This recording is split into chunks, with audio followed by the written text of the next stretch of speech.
जय हिंद। नमस्कार साथियों, आप सभी लोगों का मोस्ट वेलकम है आज के इस नए क्लास में।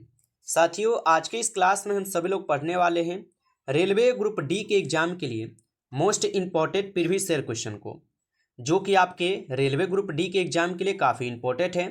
तो साथियों, आप लोग जो इस क्लास को बिल्कुल अच्छी तरीके से लास्ट तक देखिएगा, क्योंकि हर एक क्वेश्चन बिल्कुल इंपॉर्टेंट और सेलेक्टेड क्वेश्चन लिए गए हैं, जिससे कि आपके पेपर में 100% ये सभी प्रश्न देखने को मिलेंगे। बिल्कुल ओरिजिनल पेपर पे आधारित प्रश्न जो बनता है साथियों, जो पूछे गए हैं उन्हीं लेवल के क्वेश्चन आपको करवा रहे हैं। बिल्कुल अच्छे से आप लोग लास्ट तक देखिएगा। तो चलिए क्लास को स्टार्ट करते हैं। उनसे पहले यदि आप इस चैनल पे पहली बार जुड़े हैं साथियों, तो आप इस चैनल को सब्सक्राइब कर लीजिए और सब्सक्राइब करके आप ऑल नोटिफिकेशन को साथियों ऑल पे जरूर दबा लीजिए, जिससे कि जब भी क्लास स्टार्ट हो सबसे पहले क्लास का नोटिफिकेशन आपके पास पहुंच सके।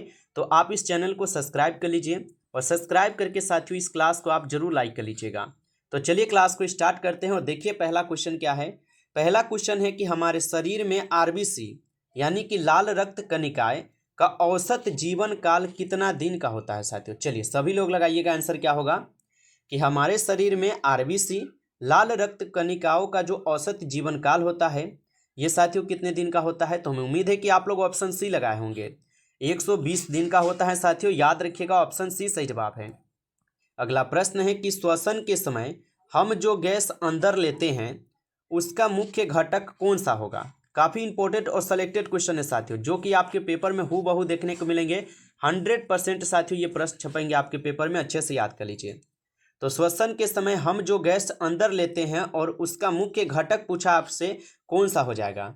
तो हमें तो पता है कि ये तो ऑक्सीजन हो जाएंगे। ऑप्शन यहाँ पे यदि आप बी लगाए हैं तो बिल्कुल सही जवाब है आपका भी। अगला प्रश्न देखिए, विद्युत धारा की एसआई इकाई क्या है। यहाँ पे धारा हो जाएगा, ठीक है साथियों, यहाँ पे धारा याद रखिएगा। तो विद्युत धारा का एसआई इकाई क्या होगा। तो विद्युत धारा का एसआई इकाई साथियों एम्पियर होगा। बिल्कुल सही जवाब लगाए हैं आप, एम्पियर ही होगा, याद रखिएगा आप। चलिए अगला प्रश्न देखिएगा, यहाँ पे क्वेश्चन दिए गए हैं कि ग्रीन हाउस इफेक्ट किस गैस के कारण अधिक होता है। तो ग्रीन हाउस इफेक्ट किस गैस के कारण साथियों अधिक होता है। तो आप अच्छे से याद रखिएगा, ये हो जाएंगे कार्बन डाइऑक्साइड। ऑप्शन आपका सी इस क्वेश्चन का बिल्कुल सही जवाब दिए गए हैं, कार्बन डाइऑक्साइड, याद रखिएगा। अगला प्रश्न आता है कि पेनिसिलिन की खोज जो है साथियों किसने की थी। बताइए आप लोग, पेनिसिलिन की खोज साथियों किसने की थी। तो पेनिसिलिन की खोज की गई थी साथियों आपके अलेक्जेंडर फ्लेमिंग के द्वारा। यदि आप ऑप्शन ए लगाए हैं तो बिल्कुल सही जवाब है आपका, अलेक्जेंडर फ्लेमिंग के द्वारा पेनिसिलिन की खोज की गई थी। अगला प्रश्न आता है साथियों, मनुष्य के शरीर में सबसे बड़ी ग्रंथि कौन सी है।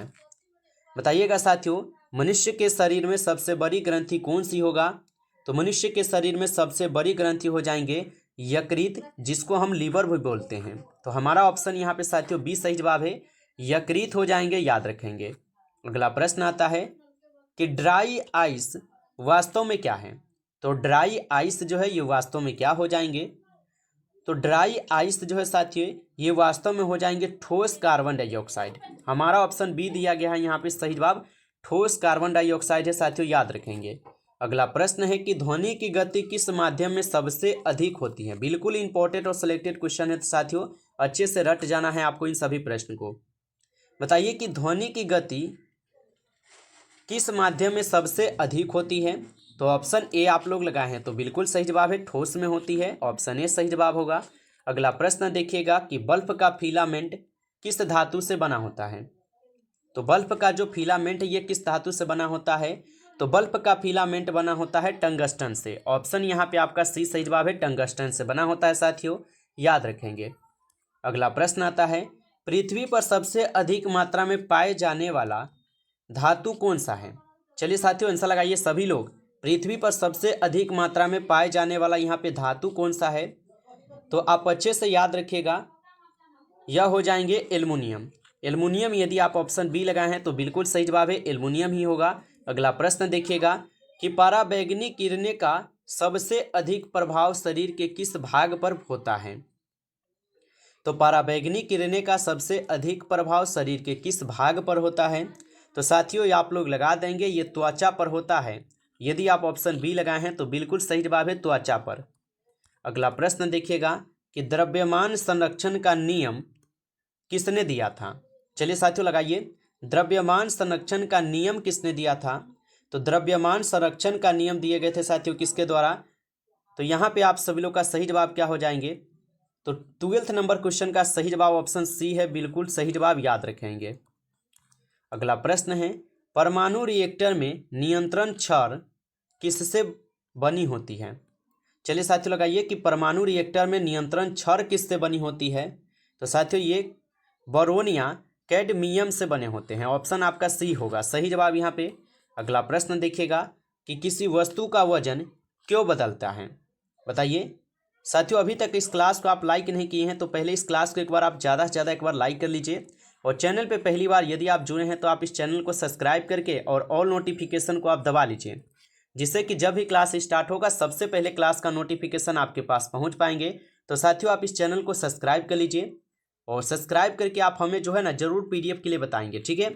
यदि आपको रिवीजन के लिए पीडीएफ चाहिए तो आप हमें कमेंट बताइए, क्लास के बाद आप लोग को बिल्कुल पीडीएफ रिवीजन के लिए दिए जाएंगे फ्री में, ठीक है। तो जरूर बताइएगा, बिल्कुल आपको पीडीएफ दिए जाएंगे। यहाँ पे बता दीजिए कि किसी वस्तु का वजन क्यों बदलता है? यहाँ पे ऑप्शन है द्रव्यमान बदलने से, उसके बाद दिया गया है गुरुत्वाकर्षण बदलने से, ऊष्मा बदलने से, बढ़ने से, या घनत्व बदलने से। तो हमारा यहाँ पे सही जवाब क्या होगा कि किसी वस्तु का वजन क्यों बदलता है? तो गुरुत्वाकर्षण बल बदलने से होता है साथियों। ऑप्शन यदि आप बी लगाए हैं ना 14 का, तो बिल्कुल आपका सही जवाब हो जाएगा। अगला प्रश्न देखिएगा, क्वेश्चन है कि NaCl साधारण नमक किस प्रकार का यौगिक है? तो NaCl या साधारण नमक किस प्रकार का यौगिक हो जाएंगे? तो हम सभी लोग इसका लगा देंगे आयनिक हो जाएंगे, ठीक है साथियों, आयनिक अम्ल हो जाएंगे, याद रखेंगे आप सभी लोग।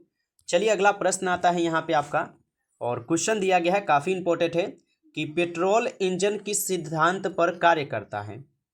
बताइएगा, पेट्रोल इंजन किस सिद्धांत पर कार्य करता है? तो पेट्रोल इंजन जो है ये ऑटो चक्र पर जो है साथियों कार्य करते हैं। ऑप्शन आपका बी हो जाएंगे सही जवाब, ऑटो चक्र पर। अगला प्रश्न आता है साथियों, किसी वस्तु का वेग यदि शून्य हो तो उसका त्वरण क्या होगा? बताइए साथियों, काफ़ी इंपॉर्टेंट है कि किसी वस्तु का वेग यदि शून्य हो तो उसका त्वरण क्या होगा? तो यहाँ पे 70 नंबर क्वेश्चन का हमें उम्मीद है कि आप लोग बी लगाए होंगे, कभी कभी शून्य होगा साथियों। ऑप्शन बी होगा सही जवाब, कभी कभी शून्य होगा। आगे देखिए, प्रश्न दिया गया है कि सबसे हल्की धातु कौन सी है? बहुत ही इंपॉर्टेंट क्वेश्चन है साथियों, बिल्कुल अच्छे अच्छे लेवल के क्वेश्चन है जो आपके परीक्षाओं में पूछे गए हैं। बताइए कि सबसे हल्की धातु कौन सी है? सोडियम, कैल्शियम, लिथियम या एल्युमिनियम होगा? तो सबसे हल्की धातु की अगर बात की जाए साथियों तो ये आपका लिथियम होगा। ऑप्शन सी लगाइएगा सही जवाब, यहाँ पे लिथियम हो जाएंगे, याद रखिएगा। चलिए अगला प्रश्न देखते हैं। प्रश्न है, जब एक गाड़ी ब्रेक लगाकर रुकती है तो कौन सा बल काम करता है? तो जब एक गाड़ी ब्रेक लगाकर रुकती है तो कौन सा यहाँ पे बल कार्य काम करता है? तो आप सभी लोग लगा देंगे, ये तो घर्षण बल हो जाएंगे। ऑप्शन यहाँ पे सी सही जवाब है, घर्षण बल। चलिए अगला प्रश्न देखिएगा, क्वेश्चन है, किसी परमाणु का नाभिक मुख्य रूप से किससे बना होता है? प्रोटॉन और न्यूट्रॉन, प्रोटॉन और इलेक्ट्रॉन, न्यूट्रॉन और इलेक्ट्रॉन, या केवल प्रोटॉन होगा? चलिए बताइए आप लोग, काफ़ी इंपॉर्टेंट है। उसके बाद हम बताते हैं कि किसी परमाणु का नाभिक मुख्य रूप से किससे बना होता है? तो साथियों बता दीजिएगा, ये तो प्रोटॉन और न्यूट्रॉन से बना होता है। जिन भी साथी का ऑप्शन आया है उनका सही जवाब है, याद रखेंगे। अगला प्रश्न है कि भारत का राष्ट्रीय पंचांग कौन सा है? चलिए बताइए साथियों कि भारत का राष्ट्रीय पंचांग कौन सा है? तो भारत का राष्ट्रीय पंचांग हो जाएंगे शक संवत। ऑप्शन यहाँ पे यदि आप बी लगाए हैं तो सही जवाब है शक संवत हो जाएंगे। अगला प्रश्न है साथियों, जलियांवाला बाग हत्याकांड कब हुआ था? बताइए आप लोग, जलियांवाला बाग हत्याकांड कब हुआ था? बिल्कुल आप लोग इसको रट्टा मारे होंगे। तो जलियांवाला बाग हत्याकांड आप लोग लगाए होंगे 13 अप्रैल 1919। ऑप्शन सी यहाँ पे बिल्कुल सही जवाब है, याद रखिएगा। चलिए अगला प्रश्न आता है कि भारत का पहला उपराष्ट्रपति कौन था? चलिए बता दीजिए साथियों, काफ़ी इंपॉर्टेंट है। भारत का पहला उपराष्ट्रपति पूछा है, तो भारत का पहला उपराष्ट्रपति हो जाएंगे कौन? तो साथियों इस क्वेश्चन का सही जवाब जो भी ऑप्शन बी लगा रहे हैं उनका सही जवाब है डॉक्टर सर्वपल्ली राधाकृष्ण जो भारत का पहला उपराष्ट्रपति थे। ऑप्शन यहाँ पे आपका बी सही जवाब होगा, याद रखिए। और भारत का पहला राष्ट्रपति आप लोग को बताना है कमेंट में, ठीक है। बताइए सभी लोग कि भारत का पहला राष्ट्रपति कौन होगा, सभी लोग कमेंट करेंगे। अगला प्रश्न है कि भारतीय संविधान सभा का गठन किस योजना के अंतर्गत हुआ था। तो भारतीय संविधान सभा का गठन जो ये किस योजना के अंतर्गत हुआ था साथियों, तो याद रखिएगा यह आपके कैबिनेट मिशन योजना के अंतर्गत हुए थे। यदि आप ऑप्शन ए लगाए हैं तो सही जवाब है कैबिनेट मिशन योजना के अंतर्गत। अगला प्रश्न आता है साथियों यहाँ पे कि कौन सा राज्य भारत का मसाला बगीचा कहलाता है। चलिए साथियों लगाएंगे आंसर आप लोग कि कौन सा राज्य है जो कि भारत का मसाला बगीचा कहलाता है।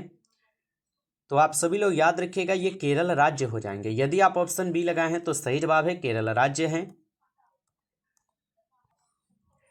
चलिए आगे बढ़ते हैं। अगला क्वेश्चन देखिएगा। क्वेश्चन है कि भारत में योजना आयोग की स्थापना जो है ना कब हुई थी। चलिए साथियों आंसर लगाइए। भारत में योजना आयोग की स्थापना कब हुई थी। ऑप्शन है 1947, 1950, 1951 या 1952 होगा। तो भारत में योजना आयोग की स्थापना साथियों आपसे पूछ दिया गया है तो आप बता देंगे 1950 में जो है भारत में योजना आयोग का गठन किया गया था। तो यदि आप ऑप्शन बी लगाए हैं तो बिल्कुल सही है आपका। अगला प्रश्न देखिए, भारत छोड़ो आंदोलन कब शुरू हुआ था। चलिए साथियों बताइएगा कि भारत छोड़ो आंदोलन कब शुरू हुआ था। तो भारत छोड़ो आंदोलन जो है ये कब शुरू हुआ था। 1930, 1935, 1940 या 1942। तो आई होप कि आप लोग ऑप्शन डी ही लगाए होंगे 1942 में, ठीक है। ऑप्शन यहाँ पे बी कीजिएगा सही जवाब। 1942 में जो है भारत छोड़ो आंदोलन शुरू हुआ था।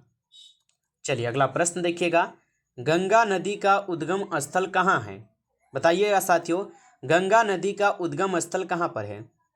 तो गंगा नदी का उद्गम स्थल हो जाएंगे गोमुख में। ऑप्शन सी कीजिएगा साथियों सही जवाब गोमुख में है। अगला प्रश्न देखिएगा कि विश्व का सबसे बड़ा लोकतंत्र कौन सा देश है। तो विश्व का सबसे बड़ा लोकतंत्र देश पूछा है साथियों, तो कौन सा देश हो जाएगा। अपना प्यारा सा देश भारत होगा। ऑप्शन बी लगाए हैं तो सही जवाब है अपना प्यारा सा देश भारत होगा। चलिए आगे देखिए। प्रश्न दिया गया है कि भारतीय अंतरिक्ष अनुसंधान संगठन इसरो का मुख्यालय कहाँ स्थित है। काफी इंपॉर्टेंट है साथियों, बताइएगा भारतीय अंतरिक्ष अनुसंधान संगठन इसरो का मुख्यालय जो है ना कहाँ पर हो जाएंगे। तो साथियों इस क्वेश्चन का आप लोग सही जवाब जो है ऑप्शन बी लगाए हैं तो बिल्कुल सही जवाब है बेंगलुरु में हो जाएंगे। आप लोग अच्छे से इनको याद रखिएगा। नमस्कार साथियों, इस क्लास में जो है कुल आपके लिए 30 क्वेश्चन थे जो काफ़ी इंपॉर्टेंट और सेलेक्टेड क्वेश्चन थे आपके पेपर के लिए। साथियों यदि आपको ये क्लास अच्छा लगा है तो आप इस क्लास को लाइक कर लीजिएगा। चैनल पे पहली बार जुड़े हैं तो आप इस चैनल को भी सब्सक्राइब करके ऑल नोटिफिकेशन को आप जरूर ऑल पे दबा लीजिए, क्योंकि साथियों अब वह घड़ी आ गई है जहां पे हम लोग को बिल्कुल इंपॉर्टेंट और सिलेक्टेड क्वेश्चन पढ़ना है ताकि हम लोग का जो है इस बार सिलेक्शन हो सके आरआरबी ग्रुप डी के एग्जाम में। तो इसलिए आप लोग चैनल को सब्सक्राइब करके जुड़ जाइए। पूरे 1 लाख विद्यार्थी जो है इस चैनल के माध्यम से जुड़े हैं तत्काल ग्रुप डी के एग्जाम की तैयारी करने के लिए। तो आप भी जरूर जुड़िए और पीडीएफ के लिए आप लोग बताइए ताकि पीडीएफ आप लोग को फिर से रिवीजन के लिए दिया जा सके, ठीक है। तो जरूर बताइए आप सभी लोग पीडीएफ के लिए हमें। चलिए फिर मिलते हैं आपसे एक नई टॉपिक के साथ नेक्स्ट क्लास में। तब तक के लिए जय हिंद, जय भारत।